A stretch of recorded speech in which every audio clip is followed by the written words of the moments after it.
everyone. Welcome back to Cryptoria. I'm Vivian. This is Zhiyang. So today we invite one of my honored guests because I know this project and I know that his company is from the game, honestly speaking, because I'm not a game person, but the GameFi is always the very hot topic back to I think, last two cycles.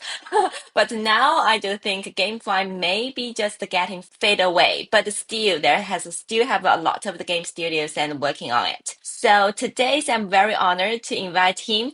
I know about his companies there has a lot of questions about it, and maybe they pivot and maybe they have some strategy change. And I know it's a complicated company.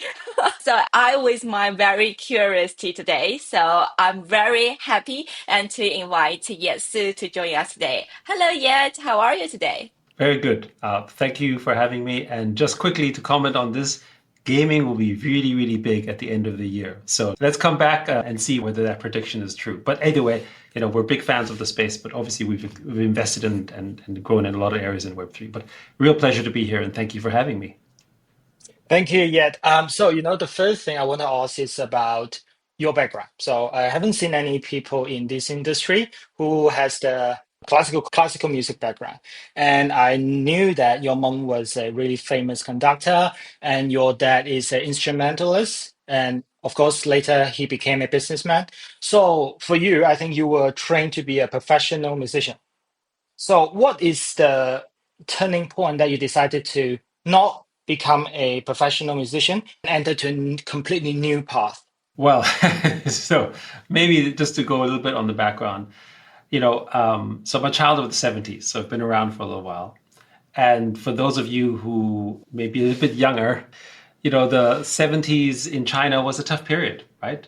Cultural revolution, a lot of people were forced to leave the country, just coming out of a very, very complicated civil war, all these types of scenarios. So the geopolitics were very complex. And so, I basically, you could say I was a classic immigrant story, but, there's a set of immigrants that would make it to America. That was, let's call it number one choice, all right? Okay. And then number two choice might be UK, right? And then the rest of the world is everything else, right? And so my mother, she was very passionate about music. So she studied music. And so actually one of the best places in the world to study music was actually Vienna, Austria, for classical music. And she had the good fortune to go there on a scholarship. So that's why she got there. And then she met, her husband, which is my father. In the 60s, there were not a lot of Chinese people in Austria. So you could literally see them from far away, right? It's like, like, oh, look, another person. And so they hooked up and they were both musicians. And then, of course, what I would say is very typical immigrant story is they wanted to make sure that I would, as a child, integrate into the society because, in the 70s, possibly even 80s, nobody thought you would go back to China, right? It's a little bit like saying someone from Somalia, you'll go back to Somalia later. This was not the mindset, right, at the time, right? And so as a child, it was about local integration. I basically, even at home, we didn't speak Chinese at all. They would speak Chinese to each other, but... they don't speak Chinese to you? No, because they wanted to make sure that I was very integrated to the local society. That was the thinking, right? This was a different time at the time, right? And so, of course, the one thing they knew well was music. So, of course, the only child has to study music too, right? We can say this here. It's Asian tiger parenting. It's true, right? It's very, very true. Now, but what was different in my realization was that because I studied at a conservatory, and so I studied with kids who were just really, really geniuses. And my mother has perfect pitch. Oh. She was born with a gift. It's also a curse a bit, but a gift, right? But I was not born with perfect pitch. Maybe they should have had more kids, and one of them would have had it. But unfortunately, they only had one. So the result was that. I would say an average musician, but I did have to work very, very hard to try to get there, but I had to work extra hard. And so I would say it was both a humbling experience and a lesson in discipline, as you know, right? When it comes to music, the perfection piece is basically the most difficult part where you just have to sort of keep going at it. And the realization to me was, we didn't have a lot of money. And so I needed to find a way in which I could actually generate sort of income at a young age. And I actually had a computer. And so my father moved into the area of basically for business because he needed to make money too, because musicians don't make a lot of money. And he had a computer that was used for accounting that nobody else was using because nobody knew how to use it. This was in the, like, I think 81 or something like that. It was Texas Instruments TI-99. And so he ended up bringing it home because nobody was using it. And it was just a glorified calculator. And I started playing games on it, and it had BASIC, and I taught myself coding. And from that experience, I ended up basically getting into tech at a very young age. Maybe I was 10 or 11. And then when I was around 13, 14 with the Atari, I wrote some software that would help me basically cheat in music, because it would help me compose music better and faster using a computer, using a MIDI input, because back then, it had a MIDI port, I could plug keyboard, and I could compose. Because composition back in the day, it was pen and paper. Like you write music with pen and paper. That's how silly it was. But with the computer, I was able to play it and do composition.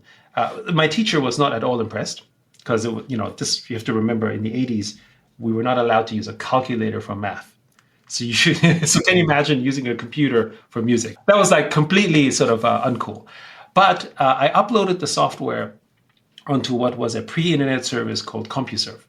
And so CompuServe was this was before the internet, but it was a bulletin board system. And people were sharing essentially content. And I used to have an acoustic coupler and then a modem, like really slow. But the point was that I shared the software, and then people appreciated it. And then they started sending me money through the mail in the form of a check. Right? Like that was sort of the shareware public domain software model. I wasn't expecting any money. I was a kid.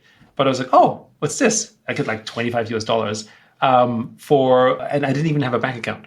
So that was and of course, that experience was enlightening for me, because it's like, oh, wait, there's something here.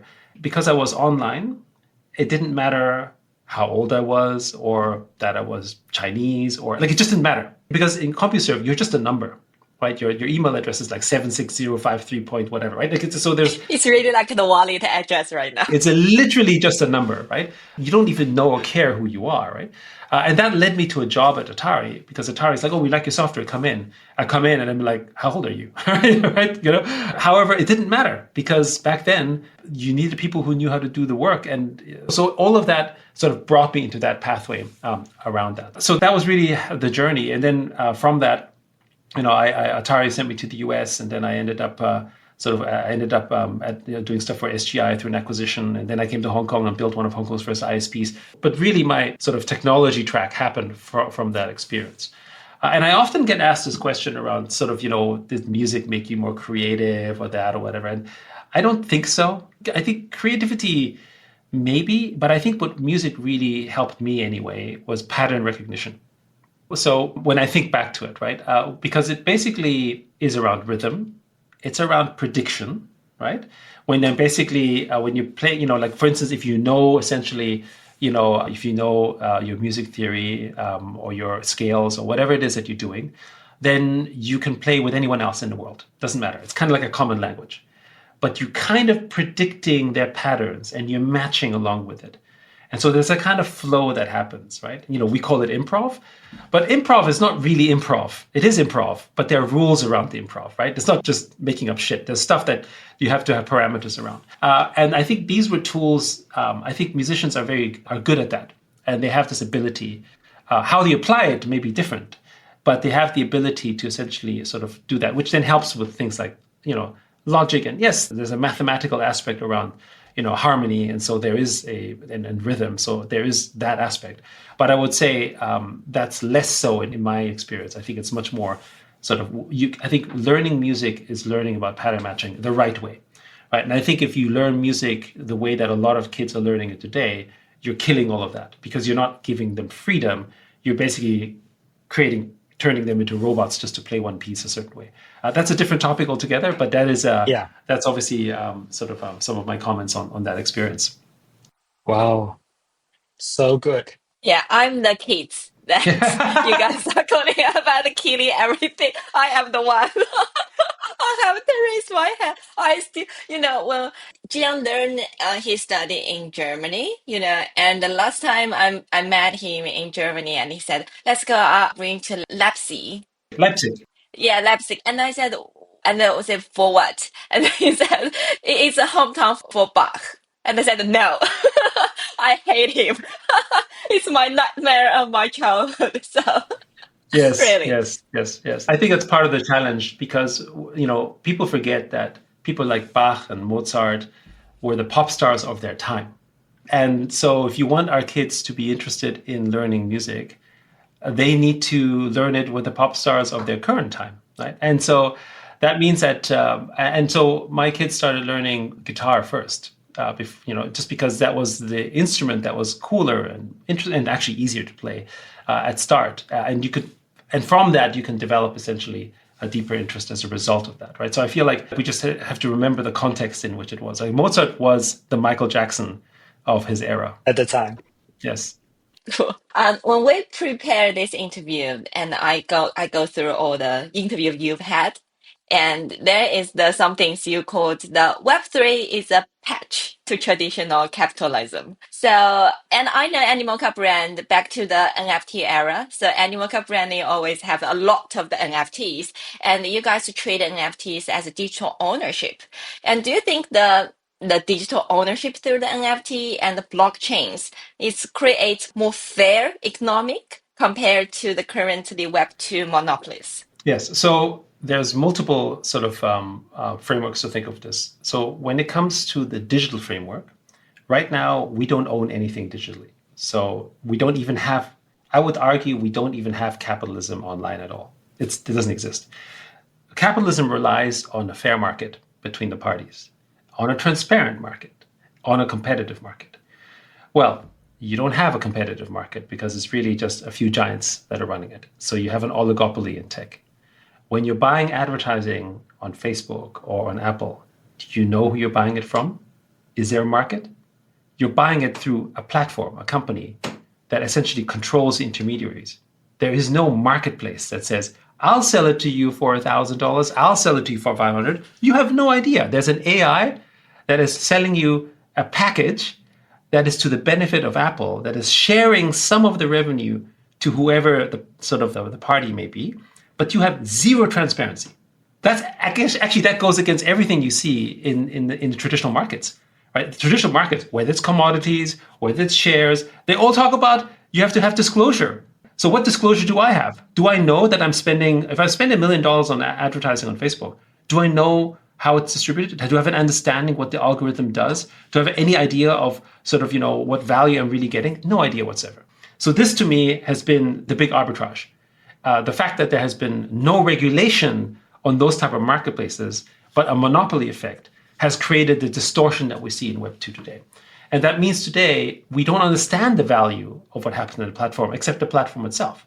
The most powerful companies in the world are the companies that own these network effects, right? And these network effects, Apple, Facebook, Google, TikTok, you name it, right? Microsoft, right? They have these powerful network effects that are, however, their own monopolies. So how does Web3 change this? Well, one, Web3 has the ability to actually share ownership of the network effects within these platforms, which you can have to build new ones, obviously, in this case, through the form of tokenization. Why is that relevant? Because in tokenization, you have the ability to have everyone become a stakeholder in the network. So in the traditional way, if you wanted to create, so let's take an example like Apple, right? Apple has hundreds of millions of people who use Apple products, maybe 1 billion people in the world that use Apple products. How many of those Apple users that are creating value for Apple and buying the products and talking about it actually own a share in Apple stock? Almost nobody. Almost nobody. Which is ironic. If you know that you're going to probably spend much money on Apple, shouldn't you be a shareholder in Apple? Theoretically, it kind of makes sense, right? And then if you believe it, and that relationship ought to make sense. But there's a couple impediments. One, you don't have financial knowledge. You don't know, you don't care. But two, it's not scalable. You can't have every customer in Apple become a shareholder in the current construct. It doesn't work.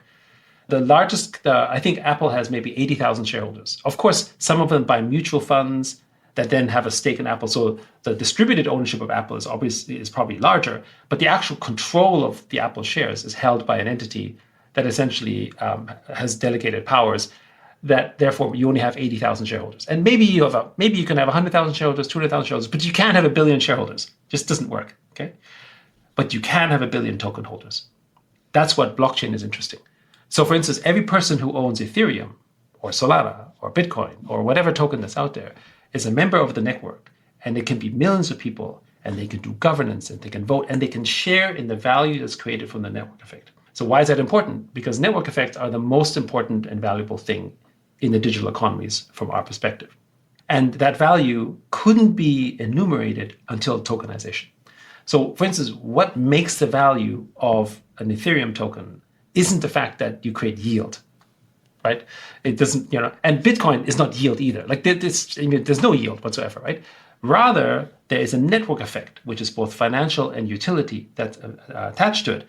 And the more the network effects grow, the more valuable it becomes. And in the Web2 world, we don't have that construct, because if I'm a shareholder in Facebook, I don't have any influence in Instagram. But if have a lot of users in Instagram, I don't have any financial value in the contribution because I don't own any shares in Facebook. There's no connection. But in Web3, they're tied as one, right? So this is a really powerful new model in which you can create what we describe as stakeholder capitalism, where every stakeholder has a share in the network. And we think is the antidote to many of the problems we have in traditional capitalism, which is more shareholder capitalism, which has resulted in a scenario where all the value flows really to a small number of people. So today, the 1 percentile has more wealth than the bottom 30, 40 percentile, times whatever, right? I mean, it's a crazy amount of money that's basically owned only by the small number of people. And value isn't distributed. And the old way of doing it before was taxes, right? So taxes was the mechanism where governments would essentially tax if you have a lot of wealth, and then they distribute it, maybe very, very inefficiently, but they would still spread and distribute it. But there are two effects that happen when you have taxes. One is the government distributes it, but the second, and that's the more powerful aspect, is that wealthy don't have the ability to buy as much to compete with resources for people who don't have as much money. So you have the two effects that take place.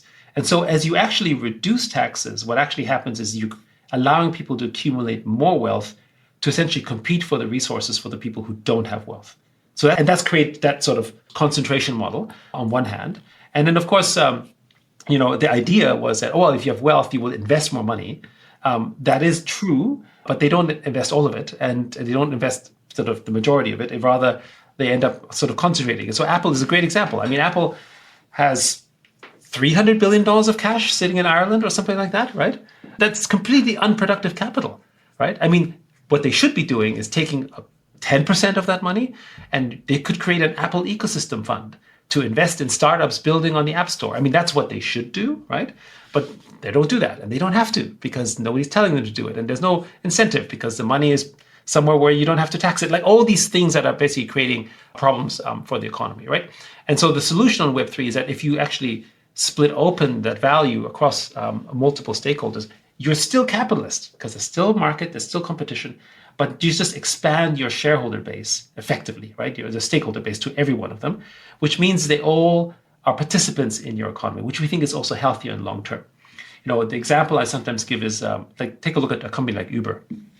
All the Uber drivers should actually have shares in Uber or have an ESOP scheme, right? Should make sense. It doesn't have to be the whole company. It'd be like 5%, 10%, whatever that would be, right? Now, in a shareholder capitalist perspective, that's not how you think about it because you're extracting as much value as you can, right, to the benefit of the shareholders. The drivers are essentially labor force that you just use. But actually, the drivers contributed tremendously to the value of Uber. Without drivers, there's no Uber. And we also know that Uber is going to go self-driving cars in the future, which means that all the people who helped drive will not only be out of the job, they've received no long-term value for it, right? And normally, again, I go back to taxes. The idea is that when you pay taxes to the government then says, okay, you've worked for many years, so I'll give you a portion of the money in the form of a pension back, all that stuff. That was a system in mind.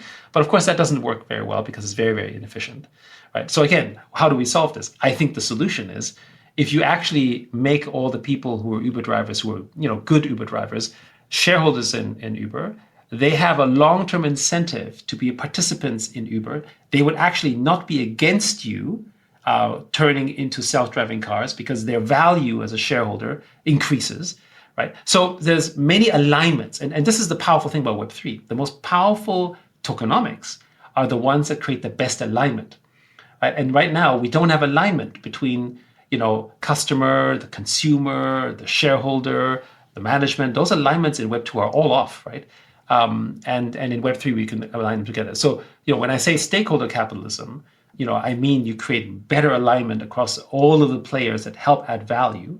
And I actually think that will save capitalism as we see it today. Because a lot of people are anti-capitalist, not because they are necessarily pro-socialist. So I think, my generation of parents obviously came from a China that really, really struggled with that. But also many countries in Asia basically struggled under a non-property rights socialist regime. So nobody wants to see that happen. And I would say that most people, if they really think about it, don't want to go to communism at all, right? That doesn't make sense. But they dislike capitalism. So it's more to me, it's not that I'm pro-socialist, it's that I'm anti-capitalist. Because capitalism, in the way that it looks like today, has been concentrated to the very few, have created a few that are too powerful because money is power. And essentially, they started abusing it. And so it's more revolt towards that. And so you have to distribute it more. And to me, that's what tokenization and Web3 and blockchain can do very elegantly. I'm quite curious when you got those ideologies. Is that from the Animoca brand completely turning into the blockchain company, or before or after that? When you got those ideology things? So it's, I wouldn't say it's, so first of all, I grew up in Europe.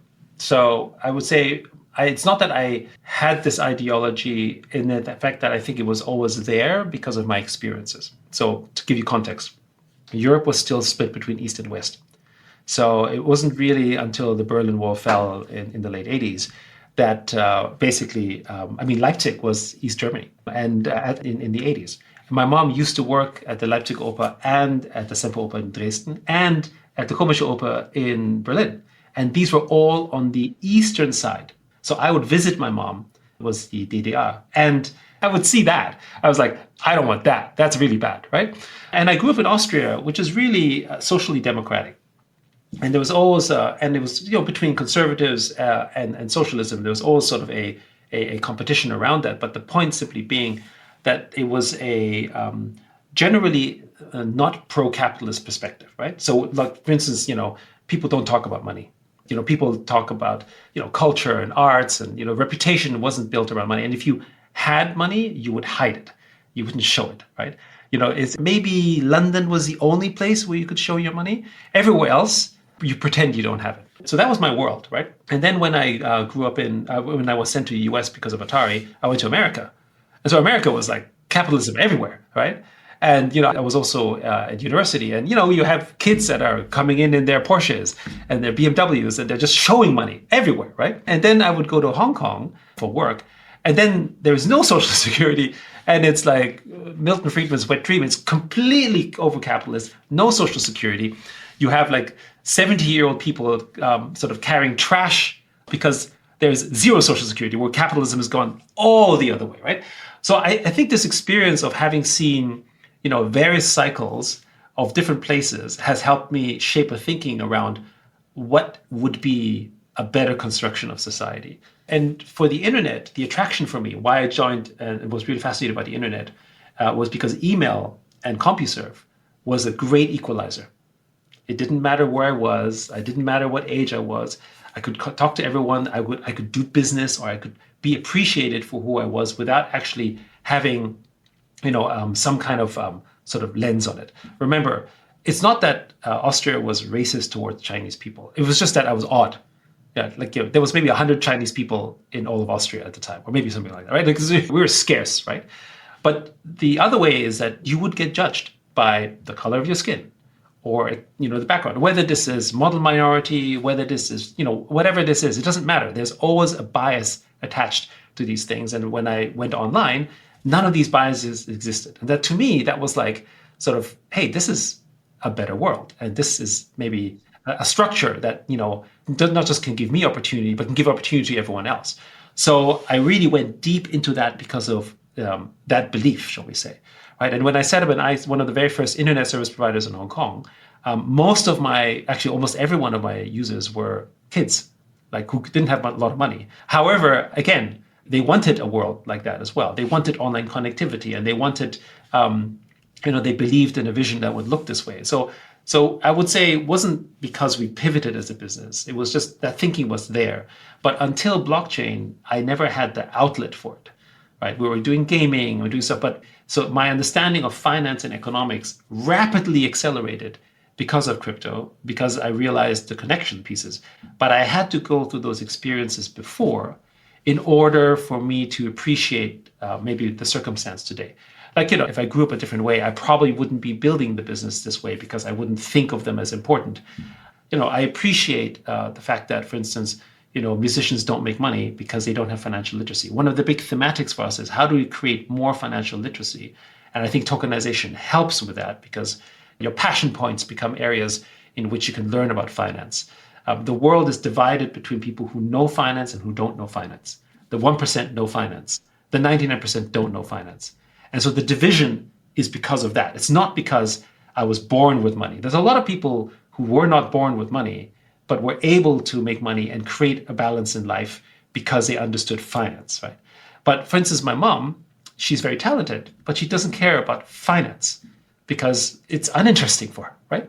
But it's uninteresting for her because she can't connect how her industry relates to money. Of course she wants money because she wants to live a better life or have a bigger house or comfort. But money is a means to an end, right? It's not the end in itself. And so here's the thinking around how do we create financial literacy? So with Web3 gaming, we got a lot of gamers, particularly in Asia, to learn about finance because of gaming. And suddenly they're like, oh, how many of those people who played Axie Infinity, whether they still play or not, doesn't matter. What matters is that do they still have a crypto portfolio? Are they buying tokens? And the answer is yes, right?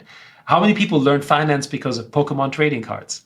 It's not because Pokemon sort of started off as teaching the finance. It's because I'm passionate about Pokemon and then I can trade. So, and then these people end up becoming, how many people who play poker or who are Pokemon sort of trading guys are actually really good finance people? So this is the correlation around how we bridge that. And through culture, through culture entertainment, we can bridge financial knowledge and financial literacy.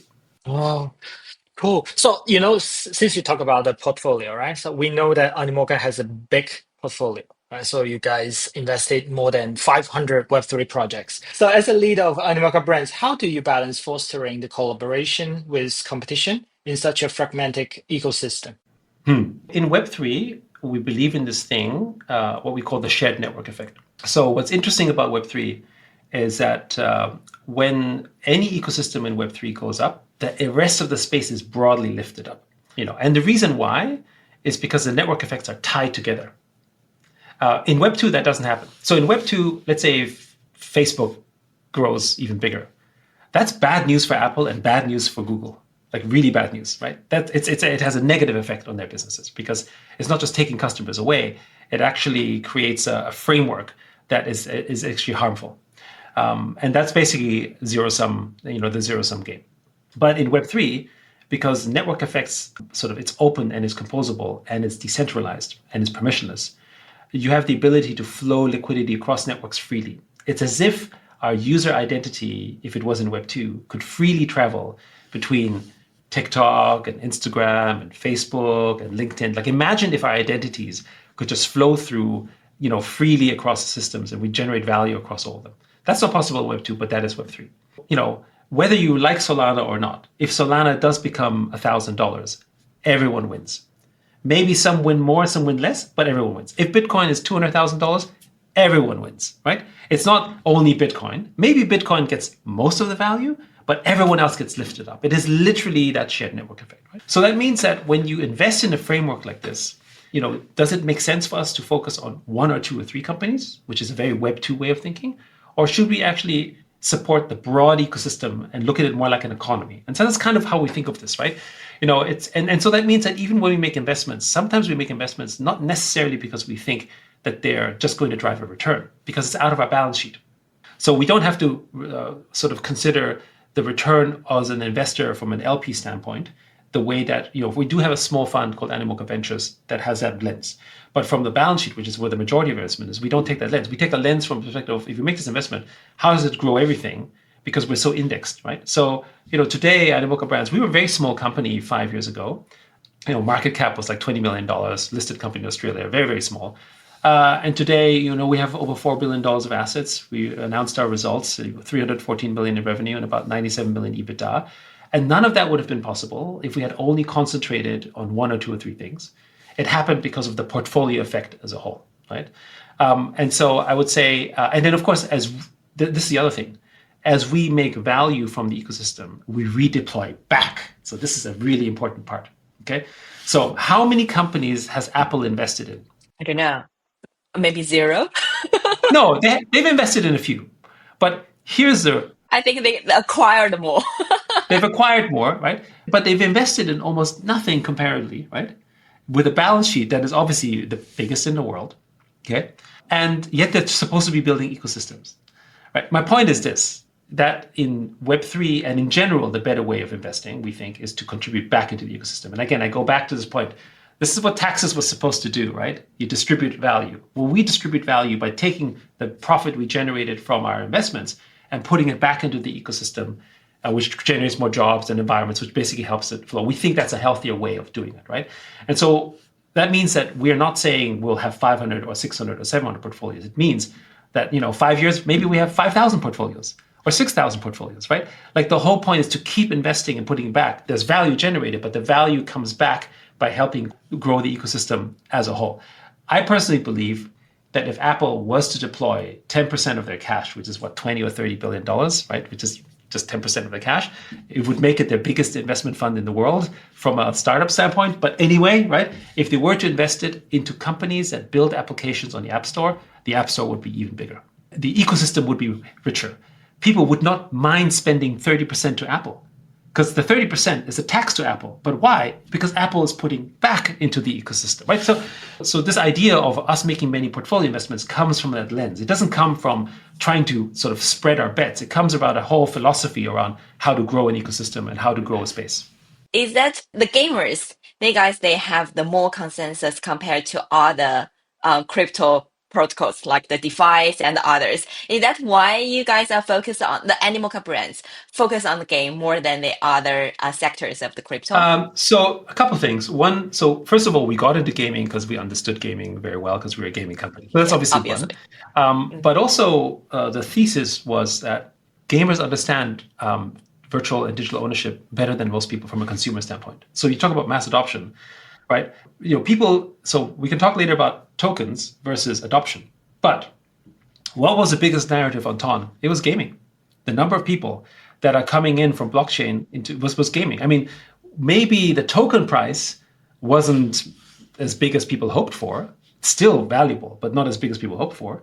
But we're still talking about onboarding hundreds of millions of people, right? Tell me which other industry in Web3 can onboard, people are like, oh, 1 million people, that's great.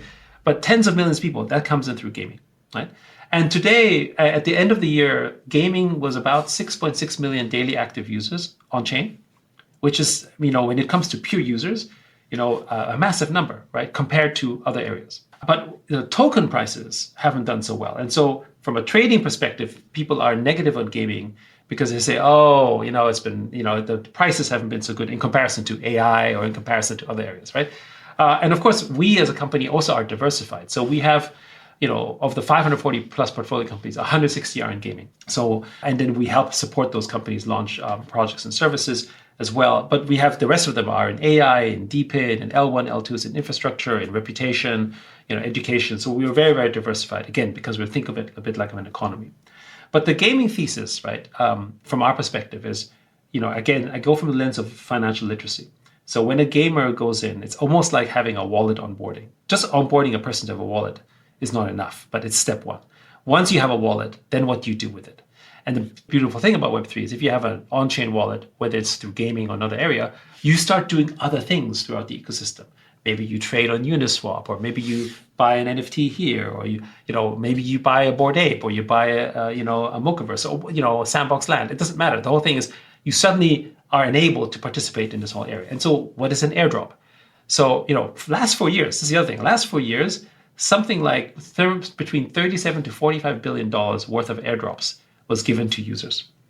That is basically like economic stimulus, right? What happens when you give billions of dollars to any group of people? They start spending it, right? And the difference here, though, is that it basically gains their attention. So instead of paying money to advertising to Apple, Facebook, Google, that take all the money and they don't invest it, here it goes to an end user who then puts it back into the ecosystem, and gamers do that. The problem we had, and this is what we're solving with Mochaverse, the problem we had was airdrop farming. So when too many people farm, and 80 to 90% of the value goes to people who are not there to build the network, but who go there just to take money out, then you have a weak network, right? But that's not that different from click fraud back in the early days. In the early days of advertising, people used to hire bots to basically have bots that pretended they were looking at the website so that they generate advertising revenue because it was based on simply views. So they had to change it, right, as well, right? So, anytime money is involved, people try all sorts of funny things. So we're just going through iteration. And as we get better, the way that we predict where the future will go with things like Mochaverse is that you're going to be able to give airdrops to people who have a high reputation, right? And it's just like in real life. If he's a good gamer or a good trader or a good person, I will give you more because I know you'll add value, as opposed to someone who's just going to, come and go, right? So that evolution will happen and grow from that. But gaming, we think this year will also be very big for a couple of narratives. One is, as you know, our Web3 space is so driven by narratives. So token prices and utility aren't actually correlated in the way that many people would like it to be. We're not there yet because the market is young, right? This is like the internet in the early 2000s. Yeah, early stage, right? So narrative is probably 80%. Utility is maybe 20%. This will change, but this is where we are right now. So why has AI done so well? Because the narrative of AI has been so strong. Why has metaverse been so big in 21, 22? Because the metaverse was big, right? I mean, sure, Sandbox and Decentraland were very successful and in many ways still are in their own ways. However, there's no comparison to a Facebook and a Sandbox in terms of its impact, right? But Facebook's sort of renaming to Meta created a metaverse narrative that everything related to the metaverse accelerated. And then you had this thing with AI, and then of course, and when gaming, and this is the other thing, in the last 4 years, gaming macro, I'm not talking about Web3 gaming. Web3 gaming has been growing, but macro gaming has been flat. So post-COVID, gaming has not increased. And so there's been two big things that have been affecting the gaming market. One, because there's more money supply, the net value of games has decreased. Because the cost of buying a game is the same as it was literally 10 years ago. So, however, the cost of your milk has gone up. So from an inflation standpoint, gaming has not inflation adjusted yet. And it's been hard because gamers weren't willing to pay for that. So it's kind of one point. And the second point is that major gaming narratives have been missing, not just because there's been flat growth and therefore layoffs in the traditional gaming industry and also because of distribution vehicles. You need it, console sales have been slow and lagging, right? You need big triggers. And so there's two big triggers this year. Nintendo Switch 2, which has not launched in a new console in 7 years or so, right? And GTA 6. So GTA 6 is probably going to be the biggest sort of cultural event this year. And people, those people who are fans of GTA 6, just ask them how many will buy a console just to play GTA 6. And that's the point, right? So, GTA 6 will do another thing. GTA 6 will also try to push the price of the game.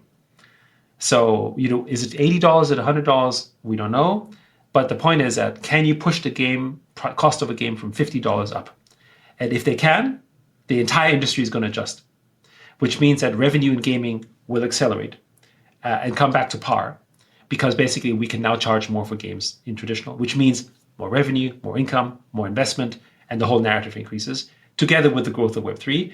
So we think Q3 and Q4 in particular should be good for gaming for that reason, right? So we're still very bullish on gaming. So it's just about the sort of seeing what are the macro segments around it to sort of partake. At least that's our thesis. Right. I see. So the next important part, I think, in Animoca business is about stablecoin. And we all know that Hong Kong just recently approved the stablecoin regulation. And during the consensus, we talked with Red Date Technology CEO Yifan He, who is the infrastructure provider. And he did mention that Animoca Brand is one of the issuers in the sandbox. So in your opinion, how will this HKD-backed stablecoin in the sandbox enhance virtual economies, and could this model challenge USDC, USDT dominance? I mean, in Asia, of course. Yeah. Yeah. So a couple of things. So our stablecoin initiative is a joint venture between Standard Chartered Bank and Hong Kong Telecom. And part of the reason, and so I would say it's probably the most institutional of the three license, of the three sandbox participants. And so the reason why we think this is relevant is because we still don't have a lot of sort of mainstream adoption in relative sense. And part of it has to do with, do I trust this sort of stablecoin? We've seen some experiences of stablecoins that are not so stable, right? Yeah. But if there's a stablecoin that is, so what's unique? First, it's a stablecoin that is issued as a license by a central bank. It's the first one in the world. Okay, there's been no central bank issued stablecoin. It's not a CBDC, it's a stablecoin, right? I think the US will follow very quickly, by the way, right? Given the new direction. However, at the moment, Hong Kong has a bit of a lead, right? So that's actually quite interesting because even Tether and Circle do not have a stablecoin license, right? They've got payments and a custodian, like different license structures that allow them to do certain things, but it's not a stablecoin license. So this is very reassuring for trade partners. And this kind of comes to the next part, which is the three parties do different things. So Standard Chartered will be more in the enterprise. I mean, just think about all the transmissions that they can now do with their stablecoin versus, for instance, for us on the consumer side, Web3 gaming and so on. If I want to bring you on board, like the biggest easy onboarding has always been a stablecoin because I can easily transfer my dollars or my Hong Kong dollars into a local transaction. And it enables applications to then say, okay, I don't need to worry about currency fluctuations between selling my ETH or my Bitcoin, but rather, or my Mocha or my Sand, right? Rather, I can just basically sort of, just convert my Hong Kong dollars and then spend it in Hong Kong dollars. And of course, Hong Kong is a major hub for import-export. It's a major hub for money transfer. It's also a major hub for just sending money to places like the Philippines or Indonesia or that kind of stuff, right? So again, a stablecoin is a very, very powerful tool around that, and the utility is very effective. But of course, the next step on that is, this, we think of it as bringing mass adoption broadly, because the space starts to explode when you have the freedom to develop applications that utilize essentially the money in the stablecoin that doesn't have the same restrictions. So for instance, if I wanted to sort of build a business that does e-commerce, I mean, you've got simple rails, but I need to use PayPal or Asia Pay or Stripe, or like I need to have some interface, and I need to have some and I need to work in a certain manner that is still permissioned.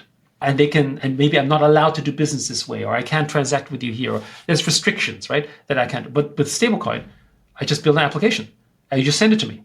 There's zero friction. I don't, which means it opens up a lot more applications on top of it, right? So for instance, if you wanted to create, one of the things that makes Apple Pay and payments so powerful in the App Store, the fact that they make it easy from a platform perspective. First, under the new regulation, theoretically, you could put your own payment system now after the Epic lawsuit, right? You no longer have to use Apple. But how many people are doing it? Almost nobody. Why? Because it's complicated, right? If I want to go and get Stripe to become my payment agent, Stripe's okay. How much revenue do you make? Oh, $100,000? Yeah. 1% fee, not worth it. Sorry. Okay, right? That's, by the way, the reason why people can't open bank accounts in places like Philippines. It's not because they don't want to open a bank account. It's because the bank goes, you make $5 a month. Yeah, the cost of opening a bank account will cost us more money than actually holding your deposit, right? So the business infrastructure in Web 2 can support it. Stablecoin will solve all that. I can now accept all sorts of payment rails, and I don't have to pay 30% to Apple for payment gateway because it's convenient, because Apple will allow me to do a payment system for $1,000 a month, which no other payment system will do. For example, like stuff like that, right? So this enables this. And so stablecoins have a general application, but we need to expand it beyond just the US dollar, and we need to make it trustworthy, which is basically where I see the consumer side of things happening, with a stablecoin. And it's not just going to be Hong Kong dollars. It's going to be all sorts of currencies, I think. Yeah. Yeah, last time we talked with Ifan, he gave us a very good example about the Chinese digital yuan. And he said, imagine that actually that is a full commercial bank. They issue the stable coin and just use the central bank to as a custodian. And I Yes. just think, oh, right, that is really, and when we think like using that way, it's like using the stable coin license, then everything is makes sense. Yeah, for all the digital money, yeah, everything is makes sense. That's right. And it's safety, it's security, and then you can insure it. Like there's all sorts of things you could do where people start feeling, oh, this is where I can start to trust it. Right now, at the end of the day, if you're a very large institution, it may still be difficult to hold tether outside of using it because you obviously know they have assets and they have reserves. So you trust that. But it still doesn't have the same type of security if it was central, so basically essentially backed by a kind of central bank, right? That's very different from a certain institutional perspective. And so I see this as a broad way for mass adoption. And by the way, I don't see this as competitive to the other stablecoins. I think these are just rails. At the end of the day, we're about building utility on chain. And the utility on chain doesn't have to just be based on what stablecoin we issued. The stablecoin is an onboarding mechanism. At the end of the day, if I own an NFT, the stablecoin will enable me to own the NFT. It's not that I want it for the stablecoin. I want to buy the NFT, or I want to play the game, or I want to do DeFi. That's what I want it for. And that just makes it smoother. So I think the last part of this interview, I do want to talk about AI because you just mentioned about AI narratives, and we know just currently Animoca, you guys using the AI to help you guys to airdrop the Mocha token. And I just want to ask, do you think the AI really can do the decentralized decision making, or it still have some risk on the centralized power in the algorithm? So first, when you think about governance, and I think from a protection standpoint, and I'll go into general thesis of AI shortly after, that the only way I think we can truly protect sort of where AI is going is you have to give some kind of governance towards the community. How do you do that? So I think blockchain and DAOs are a really good mechanism. And I know we're early and there's some sort of funkiness that we have to deal with, human behavior, democratic systems, governance, all these things are things that we have to iterate on. But that's actually a way in which you decentralize power of ownership of the decisions of where this AI will go, for better or for worse. But it basically ends up having a human outcome, right? As opposed to having a central authority that makes the decision for us, which we have no transparency over where that goes, right? So I feel that that's really important, and I think blockchain provides a way to do that. Remember, tokenization enables the ability to have millions of stakeholders, right? So that means that you could ultimately have an AI that has a governance structure powered through a DAO that could have essentially millions of owners who can then make actual decisions. Should you do this? Should you do that? On big decisions, right? Which I think is really important. And I think we're going to head towards that. So again, we ended up semi-democratizing access to companies through the stockholding markets, sort of public markets. And then we created a governance structure for fairness and transparency and so on. And I think we'll need the same thing for AI. And I think blockchain provides a good infrastructure for this. Why is this so relevant? Because it's not just about who controls the AI. It's the fact that AI in itself will truly be autonomous and have agency. And this is only possible because of Web3. So unlike AI before, which is really can be seen as a tool in Web2, like I use it for a service or function. In Web3, AI has the ability to generate tokens or to buy tokens or to trade stuff, which means that they have things of value or can generate things of value, which means they have power, true self-power for the first time. So what's the difference between a blockchain that is issuing an airdrop or an AI agent issuing an airdrop? No difference, right? How many people are going to farm attention or give value to an AI agent that gives you a new airdrop? Probably a lot, right? The point is that we're already working for AI.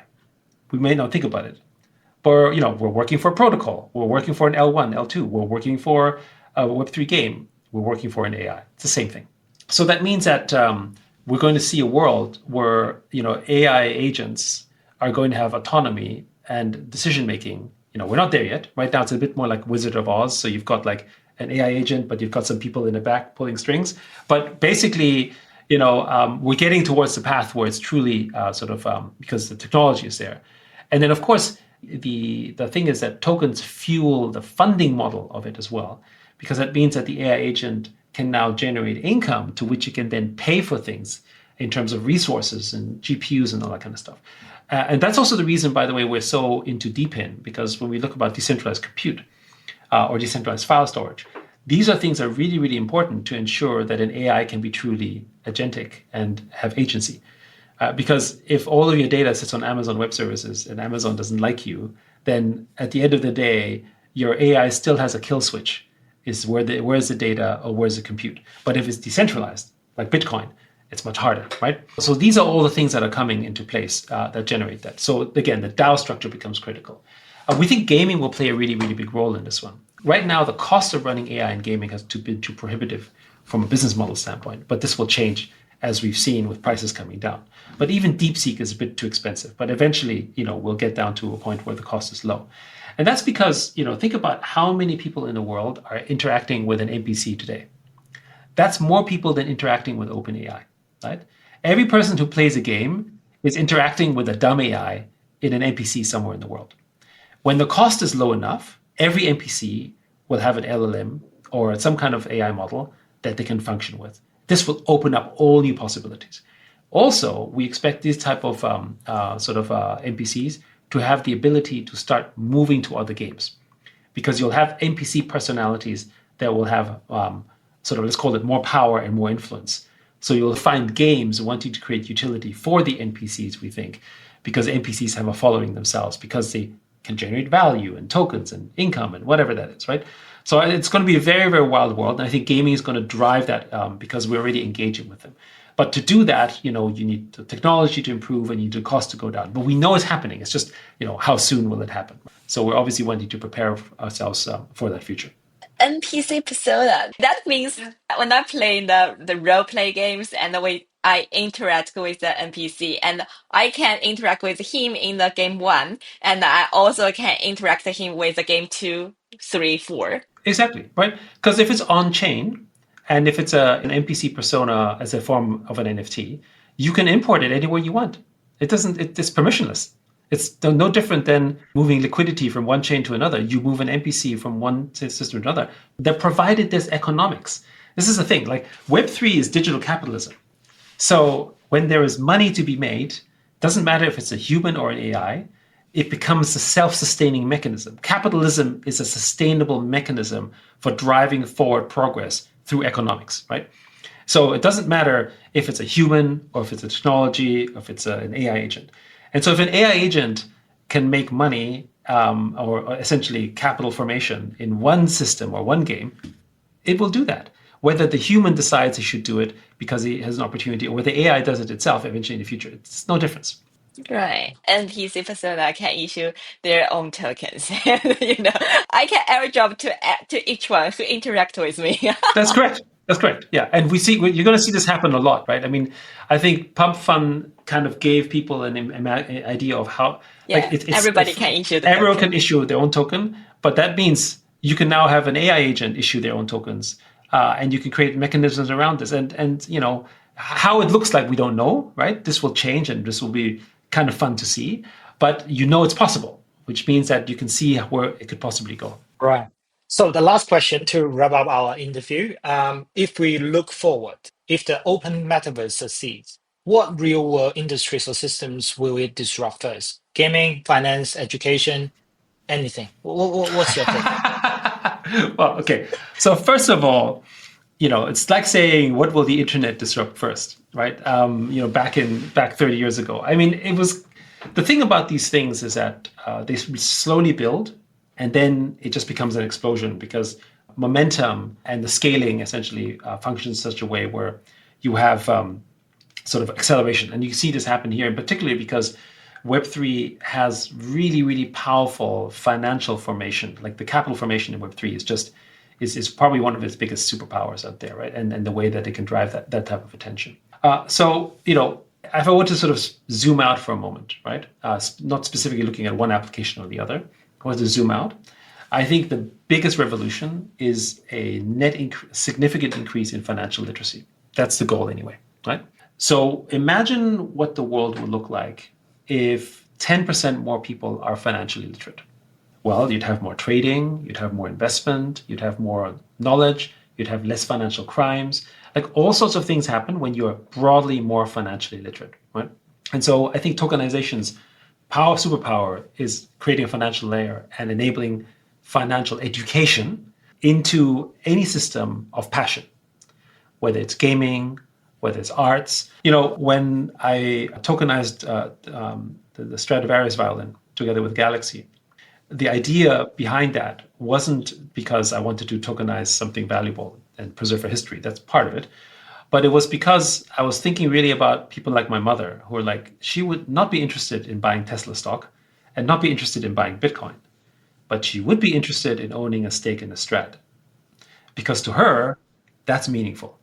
And she will understand the value. Some crypto guy will have no idea what the value of a Strad is, but my mother will understand that a Stradivarius from 1708 has value. And Strads have increased in value every year, roughly 8 to 12%, right? I mean, not financial advice, but it's a pretty safe investment, but it's never been accessible because it costs millions of dollars. So no musician can afford it. But if you could own a piece of that and get a value from that, then not only do you understand it, then you begin the journey of financial literacy and financial education. So to me, that's the macro, right? You enable, RWAs, like Web3 gaming is an example where you create financial sort of literacy and constructs inside a game that never existed before, right? That you just didn't know was possible. And now you're like, oh, this is interesting. I could do this. The NFT sort of growth in 21, particularly, how many artists started to understand about financial value in their art once they started doing NFTs? And a lot of people say, oh, NFTs are dead. But the last 30 days, even in this bear market, NFT sales volume was around $600 million in 1 month. So, we can say, yeah, maybe it's not, what it was in 21, but we're talking about an industry that still is somewhere between $8 to $10 billion a year in a so-called bear market, right? So I think we need to, and so, you look at the price of Axie Infinity, you look at the price of Ronin, right? I mean, these are, everyone, if you're not in Web3, you're like, oh, it's dead. Well, there's a lot of companies that are much more dead in Web2 gaming than Axie Infinity and Ronin, okay? At a multi-billion-dollar combined valuation, it's doing pretty okay, right? So I think we just don't have to sort of, we shouldn't lose perspective as to the relative position where we are in, right? And that's kind of why we're still super bullish. Like, yeah, the market is down, Bitcoin is, below 80,000. Everyone was hoping that Trump would make it go big and everything. But, zoom out, and everything's actually pretty okay. It's just that, if you trade in just a 1 or 2 week or even 1 or 2 month window, it might look bad. But if you take the bigger lens, I think it's fine. And again, the bigger lens is financial literacy, an explosion of financial literacy, which means financial awareness, which means everything around markets. And also, I think a more positive attitude towards capitalism as a whole. Right. The last time I met Zhiyang's professor, his piano professor, and, and one day when they finished the lesson, and the professor just said, oh, she's your girlfriend. Cool. And what's your major? And I just said, what's my major? I said, you guess. And, his professor, he guessed, I'm dancing the ballet, I play the violin, and I'm the painter. And I just, no, I'm not in the art area. I guess again. And he don't know. And I said, oh, background is finance. And, suddenly silence. The silence goes through, I think it's a 5 second silence. I said, and then he turned to Jiang and asked, why? Yeah, so I don't think if everybody learn to understand what finance it is, and I think the less why we can get. That's correct. And it's also because he never thought of probably finance and money as an important tool. And this has a lot to do with our history as well from a development. Like, we're still living mostly on a principle of a labor theory of value because we celebrate that. And it's fair to celebrate it. But if you look at the value of labor versus the value of capital over the last 20, 30 years, it's clear capital has vastly outperformed labor. But we're not teaching that in school, right? And so as a result, and this is where I think we have the problem, is that people now are fearing it and they think it's unfair, right? Because imagine you're doing your job for 20 years and you kind of are still doing the same. Actually, on net money basis, you're making less, right? Because of QE. But then, this kid who just bought Bitcoin or, was lucky in some real estate or whatever, is making so much money. What appears to be, less effort, comparatively speaking, it feels very unfair, right? And I think, and the unfairness isn't that he had luck or he had opportunity. The unfairness is that, he didn't have the same knowledge as the other person to partake in it, right? And you could say, the information is out there. You can read it up yourself. But you have to first be interested in it to do it, right? And so I think that's the difference, right? The number of people that study finance and economics in college is still a very small percentage. And even if you want to, you might not get in, right? Right? Because it's so competitive, right? So how many people have the opportunity to learn about finance really? Whereas I think financial literacy should be basic level education. Like if you can teach children, algebra, then you can teach them interest rates. It's just right. It's very basic, right? But the teachers don't know it. They can't do it. And this is where AI is interesting as well. I think AI will help will help in that area as well over time, where you can incorporate these programs. So I think we're getting there. But that to me is kind of where the future hopefully will go. Yeah. From our conversation, the most things I learned is you guys are redefining the stakeholders or the shareholders. My first lessons, the business lessons I took in UK, and the first class of my professors and they took was a business 4. Business is for maximize the shareholders' value. So that is the first class that we've learned. From that point, the shareholder is just a board, just a board, maybe listed companies, maybe the shareholder is the ones who purchase the mutual fund or the institution. But today, I'm really lucky that we in this time. And at this moment, we are redefining all the shareholder meanings. So maybe in the foreseeing futures, everybody can be the shareholders and everybody can be the shareholders of the companies who love. That's right, exactly. And yeah. I think this creates, the framework for a much better and fairer future. But it's important to note it's not an equal future, right? So meaning that you can have more shares or you can have more tokens than I do, but we're still succeeding together is the point, right? And we're aligned in our incentives, which is, for common purpose. So I think that's ultimately what we all want.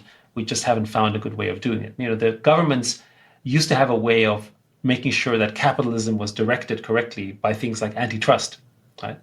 But, the last antitrust breakup was, I don't know how many years ago, 30 years ago, like it doesn't work, right? And so you don't have a way in which you can control that anymore. So you need a new framework. And I think, the framework here is, how do you create more mass ownership?